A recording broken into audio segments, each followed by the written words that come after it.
विपिन अपने साथ यह सब कुछ होता हुआ देखकर बहुत डर जाता है और जमीन पर गिर जाता है और एक मछली की तरह फड़फड़ाने लगता है। और देखते ही देखते विपिन एक इंसानी भेड़िए में बदल जाता है और एक भेड़िए की तरह चीखता है। एक विपिन नाम का आदमी था। उसे जंगल में घूमना, जंगल सफारी पर जाना और भी अलग अलग जंगलों के बारे में जानकारी जुटाना बहुत अच्छा लगता था। विपिन एक जंगल में जाता है और वहां पर उसे एक बूढ़ा आदमी मिलता है। विपिन कहता है, ओ दाढ़ी वाले बाबा, ये जंगल के अंदर जाने का रास्ता कहाँ से है?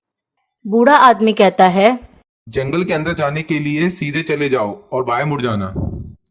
लेकिन एक बात ध्यान रखना कि रात होने से पहले जंगल से बाहर आ जाना, क्योंकि रात होते ही जंगल के बहुत से खूंखार जानवर अपनी गुफाओं से बाहर निकल आते हैं।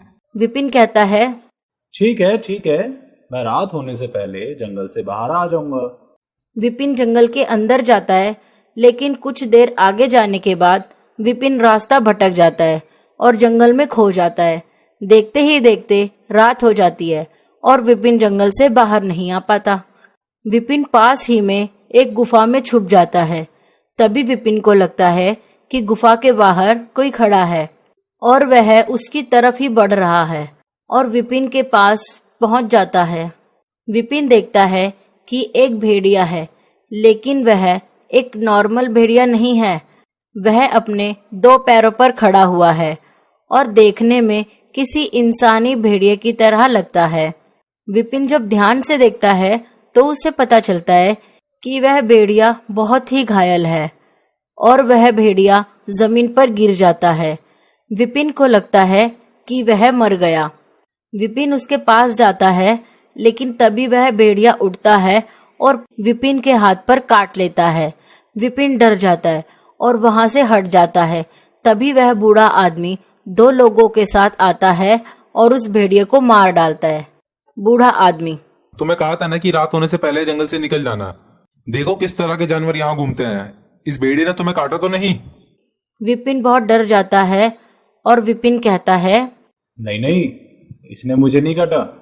यह तो गुफा के अंदर आते ही बेहोश हो गया और आपने इसको आकर मार दिया। बूढ़ा आदमी विपिन की बात का भरोसा कर लेता है और विपिन को लेकर वह सब लोग वहां से निकल जाते हैं। विपिन अपने घर पहुंच जाता है और सोने की कोशिश करता है, लेकिन उसे नींद ही नहीं आती।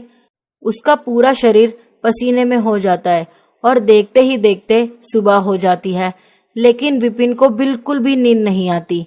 विपिन अपने हाथ को देखता है, लेकिन अब हाथ पर किसी भी तरह के भेड़िए के काटने का कोई निशान नहीं था। विपिन यह देखकर हैरान हो जाता है और कहता है, ये तो कमाल ही हो गया। रात में उस भेड़िए ने मुझे काटा और सुबह तक चोट ठीक हो गई और उसका निशान भी गायब हो गया। वह ताकतवर महसूस कर रहा था और विपिन का मन मांस खाने का कर रहा था। विपिन बाजार जाता है और मांस लेकर आता है, लेकिन विपिन उस मांस को पकाने की जगह उसे कच्चा ही खाने लगता है और सो जाता है। अगले दिन विपिन जब नींद से उठता है तो वह देखता है कि वह अपने घर में नहीं है। वह एक जंगल में और उसके सारे कपड़े फटे हुए हैं और रात में विपिन यहाँ कैसे पहुंचा ये भी उसे याद नहीं था। विपिन जंगल से बाहर निकलता है और एक गांव में मदद के लिए जाता है, लेकिन विपिन देखता है कि गांव के लोगों को तो खुद मदद की जरूरत है। पूरा गांव तहस नहस हो रखा है। विपिन एक आदमी से पूछता है, अरे भाई, क्या हुआ है यहाँ पर और किसने मचाई है तबाही? देखकर तो लगता है कि बहुत से जानवरों ने हमला किया है यहाँ पर। वह गांव वाला बताता है, अरे भाई, बहुत से जानवर ने नहीं, एक ही जानवर ने किया है गांव का ये हाल।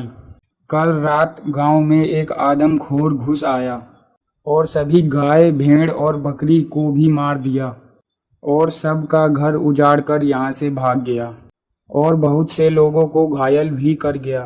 तुम्हें तो यहाँ पर पहले नहीं देखा, कौन हो तुम? विपिन उस आदमी को झूठ कहता है। मुझे जंगलों में घूमना बहुत पसंद है, लेकिन कल रात मुझ पर भी हमला हुआ और मैं मदद के लिए इस गांव में आया हूँ। वह आदमी कहता है, अगर तुम्हें मदद चाहिए तो तुम मुखिया के घर जाओ, वही तुम्हारी कुछ मदद कर सकते हैं।